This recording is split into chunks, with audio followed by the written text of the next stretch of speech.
Jimmy, question for you. Uh-huh. Do you have any siblings? I do. I have one sibling. He is younger than me by 2 years. Wow.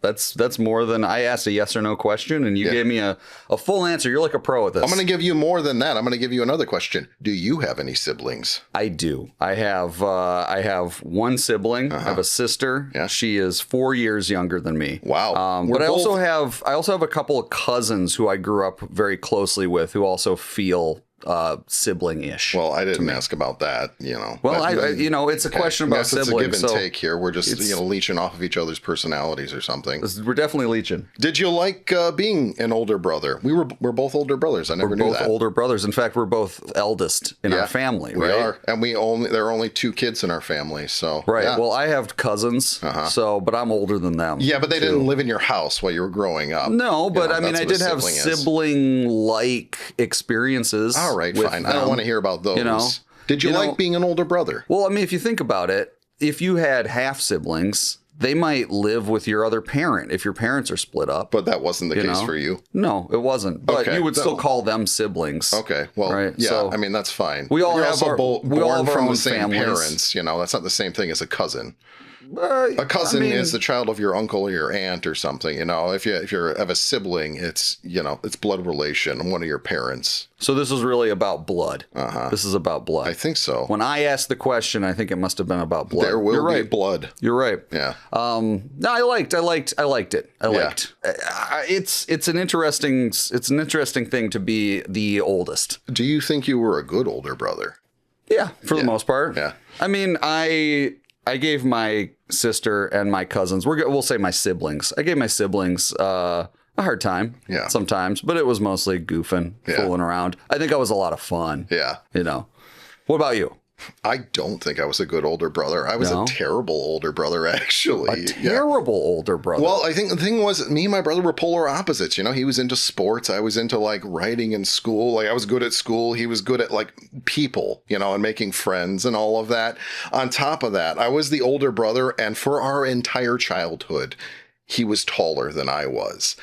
And so, you're the older brother and your brother can beat down on you because you're like the nerd. It's and so there was a lot of resentment, I think, when I was younger. But so you had to fight back with underhandedness and guile. Basically, yeah.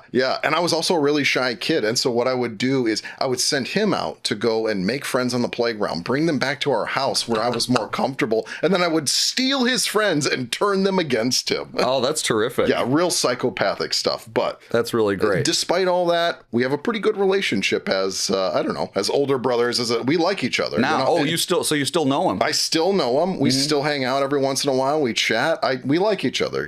We have a good relationship, and I think we reflect on our childhood fondly. We're like, okay, yeah, we didn't get along back then, but we can find some common ground now. I think I was protective of my younger sister, even though I teased her a lot. Yeah. It's like, well, this is my domain. She's my sister. I definitely felt that with my brother. It's like I can pick on him, but nobody else can.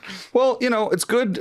We've never discussed each other's personal lives before. I don't know anything about you. So despite those at home may think that I knew that you had a brother. Yeah. How could I have? One quick story. I scarred my brother for life when I was 5 years old. Oh, God. We used to take baths together, and what would happen, and we played this game for whatever reason. Our parents didn't know about it, but one of us would stand on the ledge of the bathtub, and the other would shove the other's legs out from underneath them, and then it would splash back into the bathtub. And lo and behold, one time I shoved my brother's legs out from underneath him, and he fell forward and hit his head on the sink and needed stitches. And to this day, he has a scar above his eye.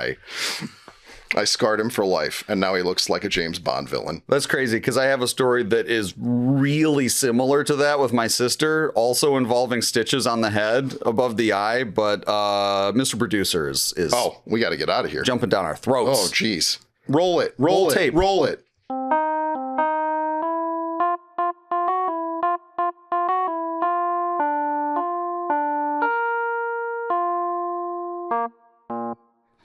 I have never said this once on this show before, but boy, we sure could use some John Philip Sousa right now. It's a celebratory mood. I'm Joey Z. I'm here with my co-host, Jimmy Dantes. Jimmy. I'm here, and I have no idea who that person was you just said. We're back. We're back, everybody. Hey. Welcome back. Welcome back to, can you believe it, Season 4 of The Long Road Home Alone. And, boy, for those of us who've been on this journey with us, unbelievable stuff, folks. It's been a long road. It's been such a long road. I have really been enjoying my time, just frankly, being alive. Yeah. Did you visit your family during the time off? I did. Yep. Yeah. How did that go? Yeah, we can move right past it. All right, great. Me and my live-in barber are doing great. We're still married, and she cut my hair as soon as I got out of prison. Yeah, you look a lot less like Shaggy. like Prison Jimmy. Yeah. I don't feel like Prison Jimmy anymore. Or Jimmy Prison or whatever. I feel like Jimmy Dantes again. Yeah. Radio host of The Long Road Home Alone. Yeah. I'm happy to be here. Yeah, the tightly permed mullet is back, and that was so hard for you to do in prison, and you just look like yourself again. She couldn't deal with it. Yeah, she's like, as soon as I got back through the door, I'm taking that off before anything else happens. Well, you look great. Thank you very much. I've been back to work at the laundromat. It's incredible. Yeah. It's incredible. Just I could wax poetic about that forever. Yeah. But more importantly, it is so amazing to be back in our home of Sheboygan, Wisconsin. I'm glad to be here. It's just the Reconstruction era is over. All of the hospitals, the schools have been rebuilt. Yes. And from the rubble, from the ashes. Yeah, life is going back to normal. The spirit of the Sheboygan people lives on, and guess what?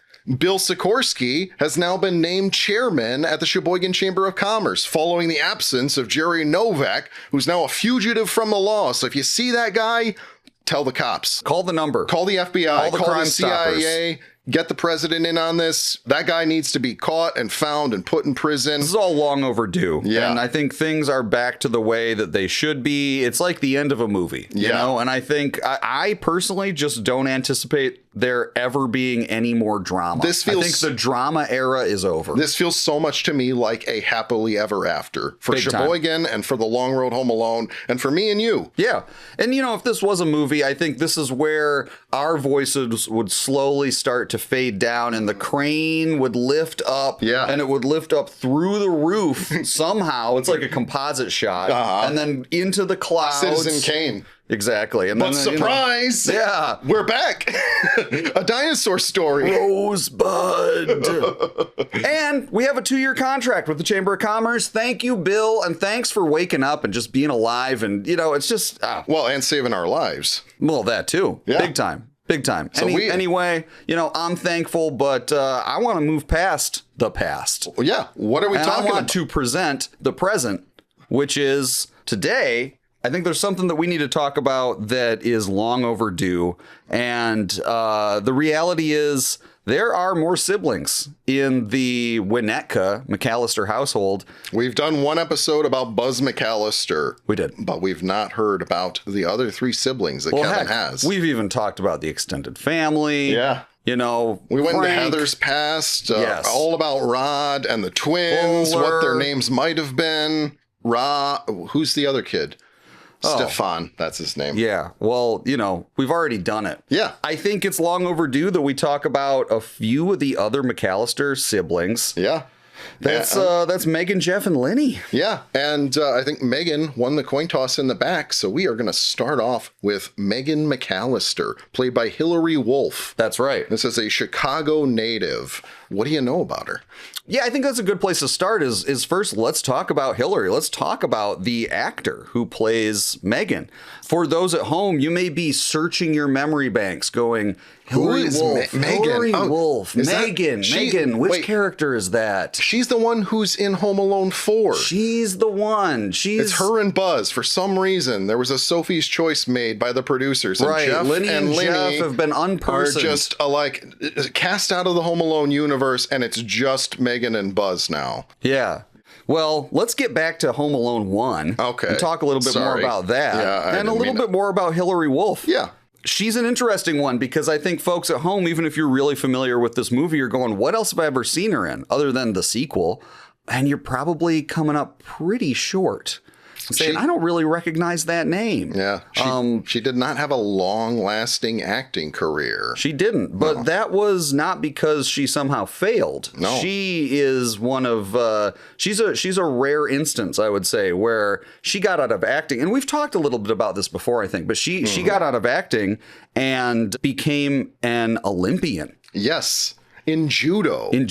Yeah. She competed for the U.S. team. She competed in the Summer Olympics in 1996 and 2000 for the judo team for America. Yeah. Yeah. Really cool. Yeah. Really cool. You just don't hear about this sort of thing all that often. Well, and then she also went on to marry a fellow Olympian. He was a wrestler. His name is Chris Saba, and they've been married ever since. That was back in 2002. And they now live out in Colorado, I believe. They do, yeah. And they run like an athletic camp or a gym or something like that. They do, and Hillary is heavily involved in the National Mill Dog Rescue. Oh, from the puppy mills. Yeah, yeah. And so she's heavily involved in that. Pretty admirable cause. Oh, living the life. Well, hats off to Hillary. I'm sure she listens. And, you know, we owed you some recognition here. So thanks for doing what you do. Megan McCallister. I've got to say, I think Megan, apart from Buzz, Megan has one of the sickest burns of all of the siblings because they all crap on Kevin at the beginning of the movie. There's this pack my suitcase scene where Kevin goes around to Jeff, Linnie, and Megan. Megan is the first one that Kevin goes to. We don't see it, but when we see Jeff, Kevin sitting next to him, that's what Megan said. Yes. And then her best line in the film, I think, is the dope was whining about a suitcase. What was I supposed to do? Shake his hand and say, congratulations, you're an idiot? Really hard. I feel like out of most of the sibling insults, Megan's is the harshest. Yeah, I think she's like... I like Megan. We don't get to see a lot of her, but she does carry a couple of scenes in this movie, and we do get to see her unique personality and the role that she plays as a sibling in this pecking order. She's the second oldest, is that right? Is she the oldest, only second to Buzz? Yep. So she's the oldest sister, and she comes across to me as sort of the pragmatist. I think, like, in my mind, I just went back and rewatched the movie, and all of Megan's scenes she's pretty much the surliest, I think, of the McCallister children. All of her lines are delivered with, I'm really annoyed by this, like, when she comes into the first scene, what did I say? The dope was whining about the suitcase line, and then, like, she just seems so annoyed, and then after that, she says, oh, really? You're completely helpless. Like, hers is the most severe criticism of Kevin. I feel like she's even a little harsher than Buzz, maybe. Well, I think that's true. And I think what's unique about her as well is that the rest of the siblings, I think, as Kevin would say, are crapping on him. Yeah. They're finding enjoyment in it. They're picking on the littlest brother. He's easy to tease. But Megan seems to be the one who's the only one who's truly disgusted in Kevin's incompetence. Yeah. She just can't tolerate it. I do feel like she feels the most regret. We get that Paris scene with her, and you can see it like in her delivery. He's so little and helpless, Right. She's the only sibling to express a flicker of worry, at least that we see, right? We see it in a Linnie cut scene as well. But and I feel like maybe that comes from, like, she might have been the most severe sibling, apart from Buzz, she might have been the most severe sibling in Kevin's family. Excuse me, puke breath, I'm a lot smaller than you. I don't know how to pack a suitcase. Hey, I hope you didn't just pack crap, Jeff. Shut up, Linnie. Do you know what I should pack? Buzz told you, cheek face. Toilet paper and water. Buzz told you, cheek face. Toilet paper and water. Cheek face? Face. You have cheeks on your face. What does that mean? Cheek face. I feel like we've tried to break this down before. It's the only time in either of our lives, I believe, that we've ever heard this. Is he trying to cheek say face? Ass face? Right. Because you have ass cheeks, right. but you also have butt face, I think is basically what he's going for. Yeah. And then he does go into toilet paper and water, which are in a toilet where ass cheeks would be. So maybe that's what he was going for. Yeah. It's a terrific burn because it feels so authentic to the type of, like, tween burn that really doesn't make any sense. No. But the younger sibling is like, no! Yeah. Jeff McCallister. Jeff McCallister being played, of course, by Michael C. Morona. Yeah. And I don't know. I just think it's worth maybe talking about that a little bit first. Yeah, who is this guy who played Jeff McCallister? Before we get into the character, let's get into the man behind the man who was Jeff McCallister. The man behind the mask. Yeah, there he is. That was that Alice Cooper. That Alice Cooper record. No. When he did Man in the Iron Mask, Leonardo DiCaprio. Oh, that must have been what it was. Yeah. Yes. Yeah. Three Musketeers. Michael C. Morona. Now, he was an actor for me when I was growing up watching Home Alone, where I actually recognized him. He was one of the few, certainly the only other kid outside of Macaulay Culkin who I knew from something else. And what was that? Well, I knew him from The Adventures of Pete and Pete. Pete and Pete, the Nickelodeon show. The Nickelodeon show. Hey, which Sandy. Was... Yeah.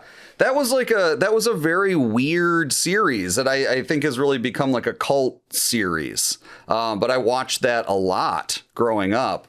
And he was Big Pete. Yeah, I didn't watch this show, but I've done, in preparation for this episode, I've learned a little bit more about it.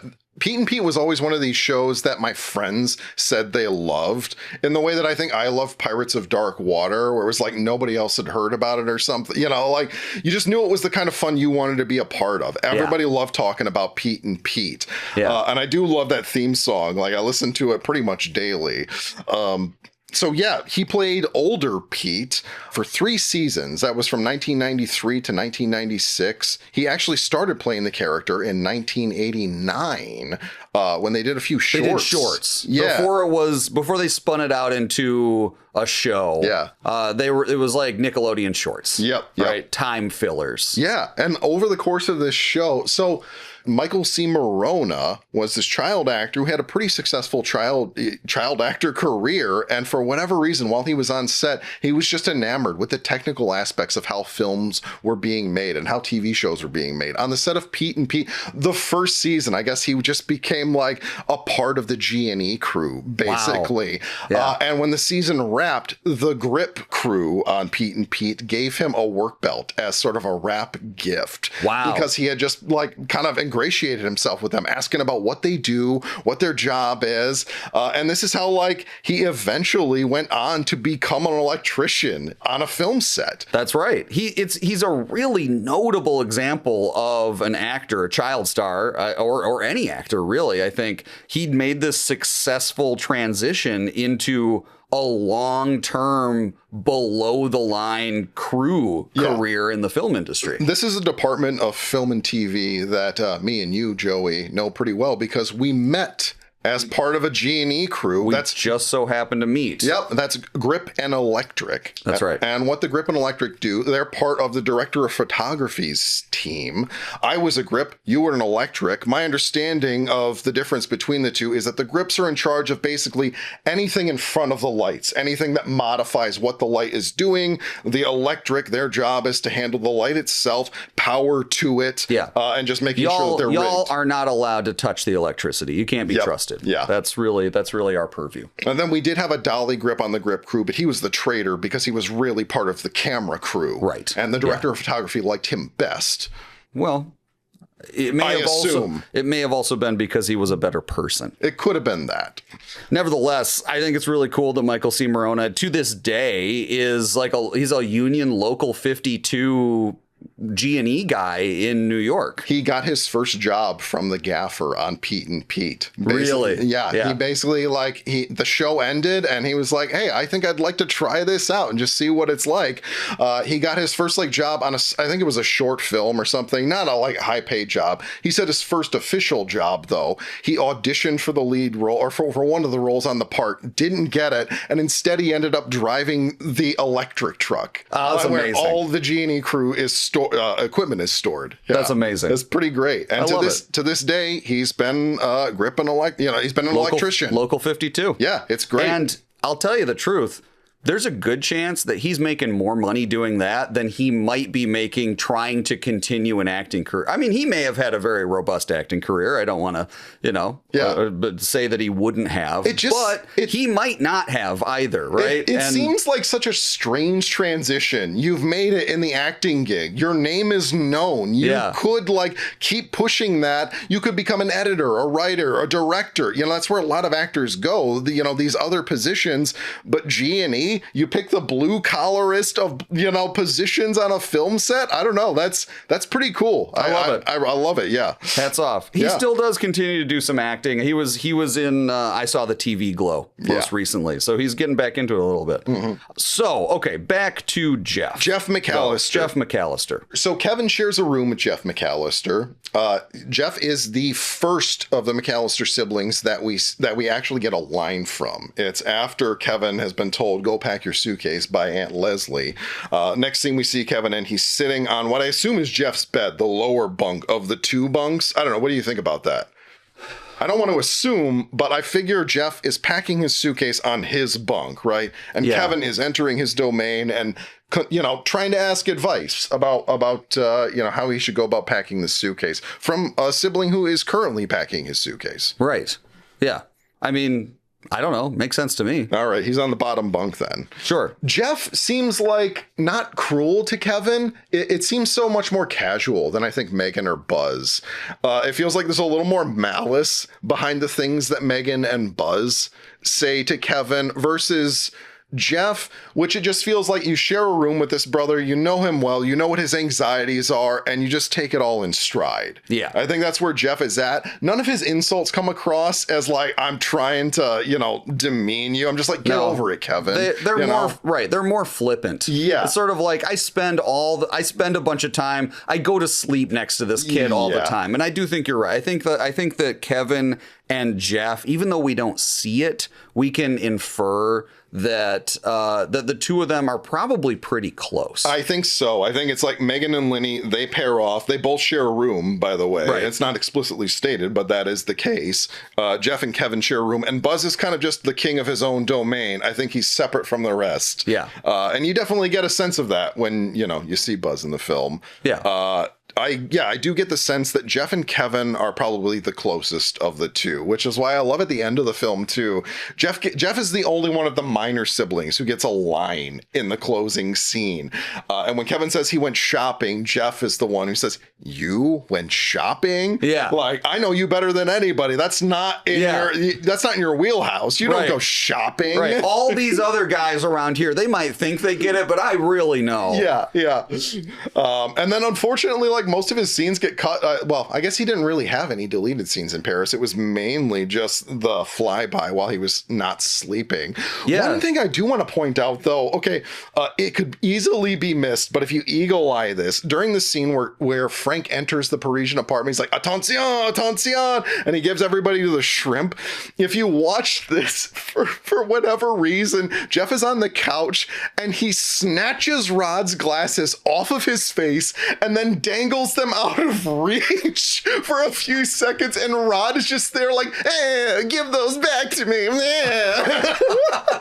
And Rod might even be older than Jeff. I think he is. I get the sense they're at least around the same age. Like, Jeff is probably got to be like 13. I think Rod is like 15 or something. I think he's in high school, and still, Rod is obviously, I think he's like, I know Kevin is lowest in the pecking order of the Chicago McCallisters, but I really think Rod is lowest in the pecking order of all of the McCallisters. This could be. I think the one, maybe there's something about Jeff where he and Kevin are pretty tight because they're closer in age, but I think there's also a little bit of Jeff being the middle brother where he's maybe learning to be Buzz's first lieutenant. Yeah, his protege. Yeah, right.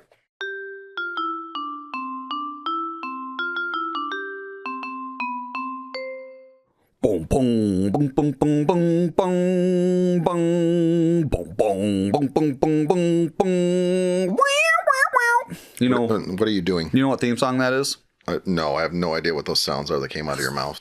Law and Order. You ever seen it? Oh yeah, I've heard a little show called Law and Order? There are like 10 different Law and Orders. Or is that NCIS? Oh, no, I think there's got to be, right? CSI? Yeah, well, they're all, I mean, Law and Order. Oh, that's the one that's starring the dude who played Lumiere in Beauty and the Beast.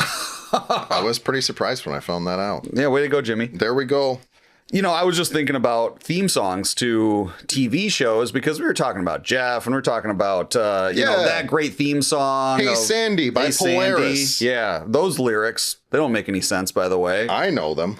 No, you don't. Nobody, yeah, I do. Nobody knows the lyrics. Does your dog buy I 5 feet away? I think Polaris has come out and said definitively that they have never confirmed the lyrics to that song. Did you know that band was made up specifically for that show? For that show? And it wasn't just the theme song they wrote. There were 12 songs they wrote over the course of 3 seasons that are featured throughout the song. But yeah, it was... That was some really serious world building that they did. I don't know. I actually don't know what the creative minds behind that show and that world. Yeah. But it was quite clever. It's one I'm really sad I missed out on. I look back on it and I hear people talk about it so fondly. And I'm like, I wish that had been part of my childhood. I feel like I missed the train on it. You can probably find them somewhere on video cassette. Yeah, it won't be laser the same. Disc. The cassettes probably won't be orange like most of Nickelodeon's were. Well, I don't know. I mean, you know, you seem to be... You're being defeatist. Yeah. Well, anyway, that Law and Order song, so I'm thinking about... TV theme songs, they really played a large role in our era. In like the 80s and the 90s, TV theme songs were like, they were a song you knew. Particularly with sitcoms. Particularly with sitcoms. You would get, you know, like you get a TNG, which would have an instrumental opening or whatever. But then you get a Golden Girls, you know, thank you for being a friend. Yep. I feel like that's maybe like one of the most popular TV theme songs. You know, I feel like everybody knows the lyrics to Thank You for Being a Friend. You know, there were if you look into these theme songs, you find that there were actually a lot of repeat composers or writers for these songs. Yeah. There was a guy by the name of Jesse Frederick. You know Jesse Frederick? I have him in my notes, yes. He wrote and sang basically the entire Miller Boyette lineup of like the 80s and 90s. Full House, Family Matters, Step by Step. Perfect Strangers. Which is my favorite. Perfect Strangers. That is also my favorite TV theme song. Though Jesse Frederick didn't sing that. David Pomeranz sang it. No. But he did write it. It gives me these John Parr vibes, sort of like St. Elmo's Fire. It's just like we're going to go conquer the world for good. It's terrific. It's like a quintessential sitcom song. I love it. Yeah. I don't know, this era, I feel like it's a bygone era. I don't feel like, it feels more often than not these days that shows usually open up with either an instrumental or it's an existing song, similar to like Friends, which does I'll Be There For You by the Rembrandts, or Smallville, which does Save Me by Remy Zero. Yeah. We all remember that band. Yeah, those two in particular. I think those are really great examples. Yeah.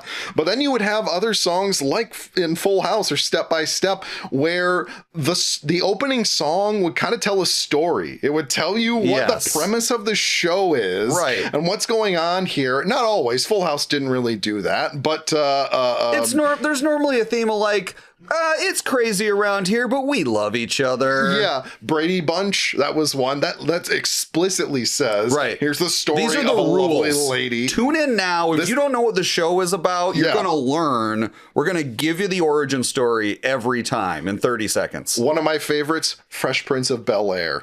Oh, yeah. Every episode of Fresh Prince of Bel-Air. We gotta go all the way back to your origin story. You know where Will Smith is coming from. Yes. Funny story about that, too. Okay, so Quincy Jones produced that. If you don't know Quincy Jones, he's a famous musician from the 70s, did a lot of jazz and stuff. He wrote the opening theme song to Sanford and Sons. I didn't know that until recently. He wrote an opening theme song, or he commissioned a theme song for the Fresh Prince of Bel-Air, heard it, didn't like it, said, I got to do something else. And it was DJ Jazzy Jeff who said, hey, why don't you let me and Will take a crack at it? And then he did. And that's what ended up being the theme song. Yo, Home to Bel-Air. Yeah. Wait, so Will Smith was already cast as the lead in the show and they needed the theme song? Yep. Okay. Yeah. Hey, it worked. I like it. Yeah, I got one for you, and maybe you know this. already, maybe you don't, but I gotta think that some of our listeners at home probably don't know this. We're talking 80s, 90s sitcoms here, and one of the, the classic sitcom fathers is, of course, Alan Thicke from Growing Pains. Oh, right? yes. Show me that smile again. Now, that's a great theme song. I love it. Growing Pains. However, what you may not know is that Alan Thicke, before he was an actor, he started out writing television theme songs. What theme songs did he write? He wrote the Facts of Life theme song.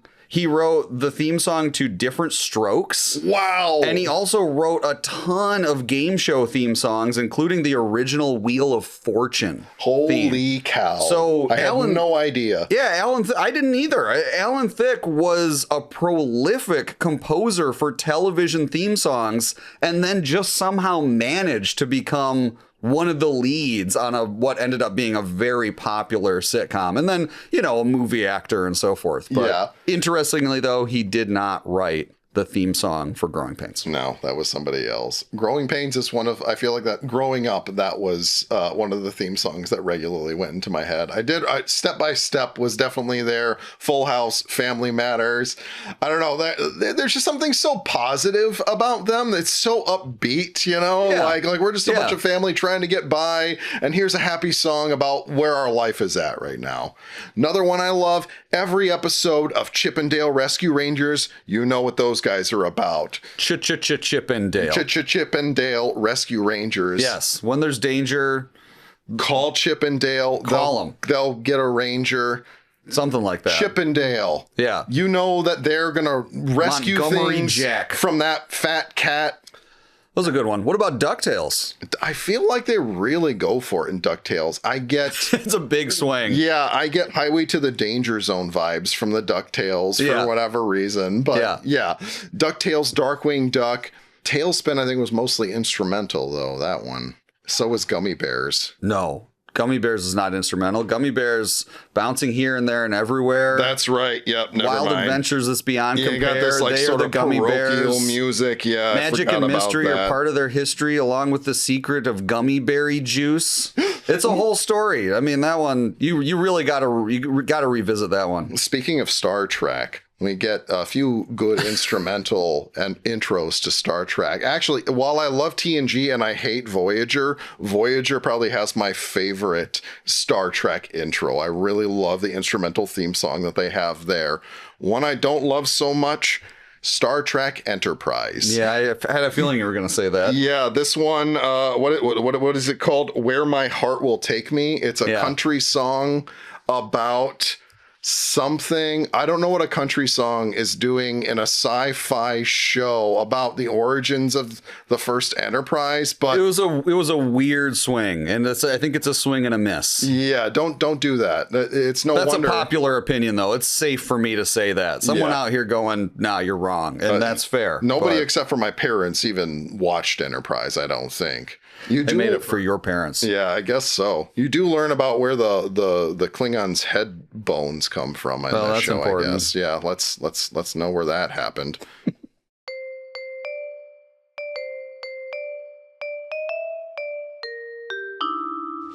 Listen, Kev, what are you so worried about? You know Mom's gonna pack your stuff anyway. You're what the French call les incompetents. What? Bombs away! We were just talking about Cole Meany in the break, and my favorite role of his is Con Air. Oh, just got to say it. It's not Chief O'Brien from Star Trek: The Next Generation. I mean, he's great as Chief O'Brien. But if you haven't seen Con Air and you haven't seen Cole Meany in Con Air, woo! I like Cole really Meany. Swinging. Also, why is this Irish guy DEA? I love when they do that. Yeah, he's so mad. He's a real in that film. He's so mad. He just wants so to angry. He wants to murder a bunch of convicts. They're all animals. Yeah. Yeah. I don't like him. He's great. Perfect casting in that one. Anyway, Linnie. You're what the French call les incompetents. So, okay, if you're not aware of this, I actually plugged this one into my universal translator. And what Linnie is actually saying here is that Kevin is incompetent. Wow. Finally, it all makes sense. Yeah, if you didn't watch it with the subtitles and they didn't translate it, now you know Kevin is incompetent, according to Linnie. Yeah. What do you know? So this is Angela Goethals or Goethals? Goethals. Okay. Angela Goethals. And yeah, so one thing I want to point out is that she was recast. She's the only sibling in Home Alone 2 that was recast. Heather's not in the film, right, but all of the other Ohio McCallisters are in, and well, not the Paris ones, but yeah. Anyway, she's not in that film. She was recast. It wasn't because she had a falling out with the director or the producer. She just had a scheduling conflict. She was supposed to do a play while Home Alone 2 was being filmed, and so they unfortunately had to recast her. But she has the deepest history with this entire crew. She was in Rocket Gibraltar with Macaulay Culkin. She was in Heartbreak Hotel, which was directed by Chris Columbus. That was the film he did just before Home Alone. Yeah. Of the three minor siblings, Angela Goethals is the one who's had the most active acting career after. She was in Jerry Maguire. Yep. She had a pretty funny scene in what is, I think, the only Cameron Crowe film I like. And you like Jerry Maguire? I like Jerry Maguire okay, and I thought her scene in it was okay too. Do you like that Bruce Springsteen song, Secret Garden? Okay, I actually don't like Cameron Crowe films because it just feels like he just picks a mix and is like, I'm going to make a movie according to this mix. It's just, I don't know, he's a little too in love with his own taste in music, I think. I mean, he started writing for, Rolling Stone or whatever. Did he? Yeah. Oh, okay. Yeah. Well, that explains it, I guess. Good job. What do you think the best Christmas film Angela Goethals has been in is? Not to end a sentence in a preposition, but do you think it's Home Alone or do you think it's Stealing Christmas? I'm going to go with Home Alone because I've never seen Stealing Christmas. Okay. Have you? No, I haven't. What's it about? I don't know. I've never seen it. Why'd you bring it up? Well, it's on her filmography. She's in it? Yeah. Oh, okay. I mean, if she wasn't, I wouldn't say it. I didn't see it. You didn't see it. Let's move on. Do you see Spanglish? I didn't see Spanglish. I did see Behind the Mask, though. She is the lead in Behind the Mask. Yeah. This is kind of a mockumentary about a slasher killer, like a Michael Myers Jason type, but in the real world, as if magic wasn't involved. But he still wants to impress the idea upon people that magic is happening. And so he stages certain things to make it look as if this slasher has magical powers. And it's the behind the scenes look at how he does that. He does cardio so that, when they look behind him, he's like a mile away, and then they keep running, and then look behind him again, and he's moved forward 100 yards. Right. This is a movie about how he manages to pull that off in the minds of these people. Sure. It's a lot of work. Yeah. And Angela Goethals plays the documentarian who is interviewing this guy and how, what his practice is when he becomes a slasher. It's got some funny moments. I thought it was fun. Kind of falls apart at the end, but it's an enjoyable watch for the most part. So Linnie as the middlest of middle siblings. Yeah, so she is just beneath Megan. She's the third down in the pecking order. Jeff 3 is out younger. of 5. That's a tough place to be. And I feel like Linnie really sets herself apart in that 3rd out of 5 role by kind of elevating above the fray intellectually. She seems like the kind of the smart one. She seems more sophisticated. She seems to be the only one, frankly, who is... I mean, Buzz is excited to go to Paris to see nude French babes. Yeah. No one else really seems to be indicating that they're remotely excited to go. Here we've got Linnie, though, who is practicing her French. Yep. Right? So I feel like Linnie is sort of like the academic one. She's more European aspirational. She may think I'm really looking forward to spending time with my European family. Yeah. Right? We'll finally have something to talk about. I also do feel like Linnie is the nicest of Kevin's siblings. Yes. She does say you're what the French call les incompetents. Yes. But I feel like Kevin's concerned about packing his suitcase, and Linnie's the one who says, "What are you so worried about, Kevin? Mom's gonna pack it." And she makes fun of him. Yeah. But she really is trying to console him, comfort him. She also gives him this warning. you have to sleep on the height of bed with Fuller. If he has something to drink, you're going to wet the bed. And I don't get the sense that she's gloating about it. That she's like using it as warning him. Yeah, like put some pillows between you and Fuller so you don't get pee on you when you sleep with him. She really does seem to feel bad for him. Like, yeah, I'm glad I'm not in your spot, but this is what your situation is. I feel like Linnie doesn't want to hurt Kevin. She just wants him to understand how poorly he's performing at life. Yes.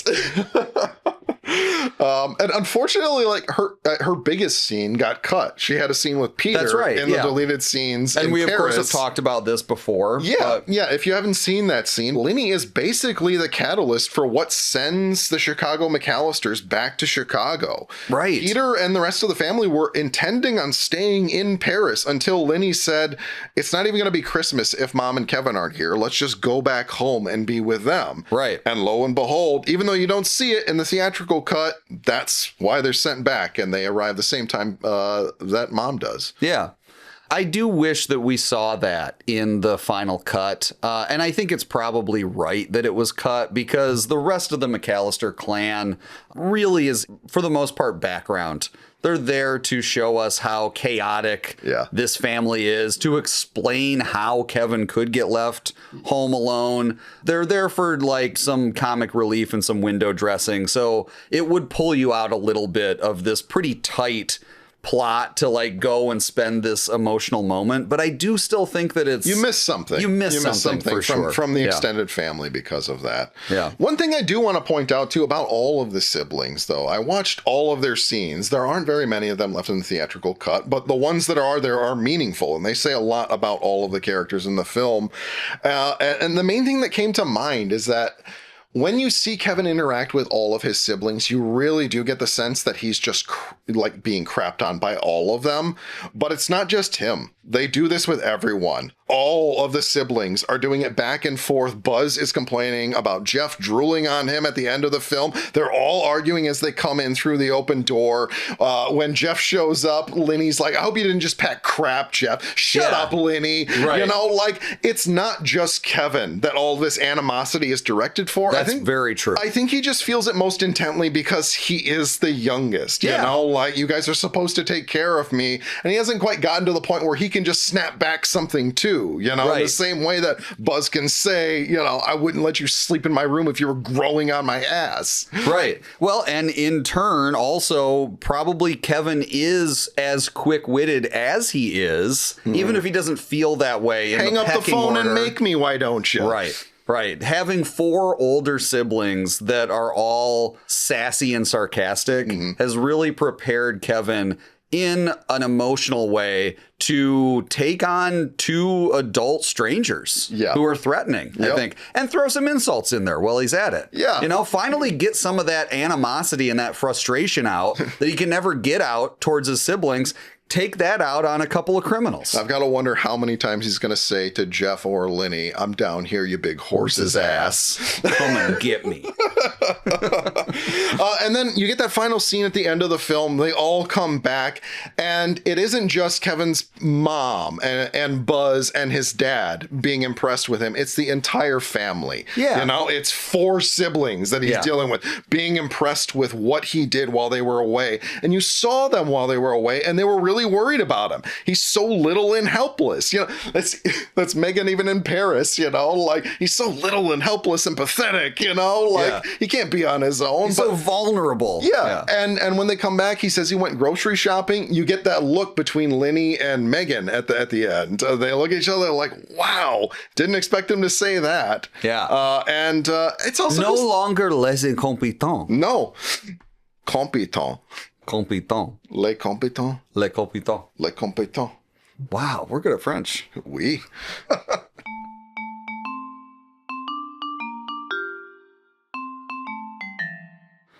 Well, it's quite a thing to be back in the studio here with you, Jimmy. Feels really good. It feels like home again. I'm very happy to be here. Finally. Back here again. And I think we've got some exciting news that we want to share, which is that Folks at home, we know that it's been tough, both here in Sheboygan, and you know that it's been tough for us out on the road. Our ability to connect with you has been sporadic over the last year or so, but now that we have some stability back here in our lives, and we've got Bill back at the helm, we've got a lot of interest in this. And so I'm excited to say that we will be back with you with a little bit more content than you're used to. You're going to be hearing a lot more from us this year, or at least more regularly. So stay tuned for that. Yeah, we've got a little bit of a project outside of our regularly scheduled programming, shall we say? This happens in the wee hours of the night, so to speak. Once the sun goes down, you might be seeing with your ears those radio waves a little bit more of Jimmy and Joey. So stay tuned. Please stay tuned. We can't wait to bring you more engaging information and us talking about stuff. Woo. Also, an acknowledgement, we'd be remiss not to say it, but our hats are off to Catherine O'Hara, who sadly we lost recently. Yeah. And she is obviously a huge part of Home Alone. She's a huge part of, I think, why we do this project in the first place. An amazing actor, an amazing comedian, huge screen presence. And you don't have the film Home Alone without Kate's half of the story, and it really is her half of the story. This is about Kevin and his mother. And going forward, I don't think it's going to be the same watching Home Alone again. But we appreciate what she gave to us. And we'll never forget her. Absolutely not. We have heard Mac say himself in person when we have seen him at events talk about how Catherine O'Hara, he still calls her Mama. Yeah. And I think that that really says it all. This was obviously a huge, impactful moment in his life, in their lives. And I think just to a larger extent, probably untold millions of people think about Catherine O'Hara, especially in this role as Kate McCallister, and how she really encapsulates that season of perpetual hope around Christmas time. She is a permanent part of a lot of people's lives and holiday traditions. So hats off to Catherine. Goodbye, Catherine O'Hara. You will be missed.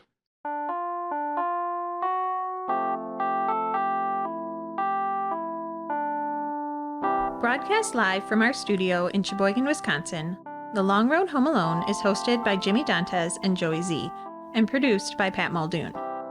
Be sure to tune in next time. Don't forget your reading glasses, and keep the change, you filthy animals.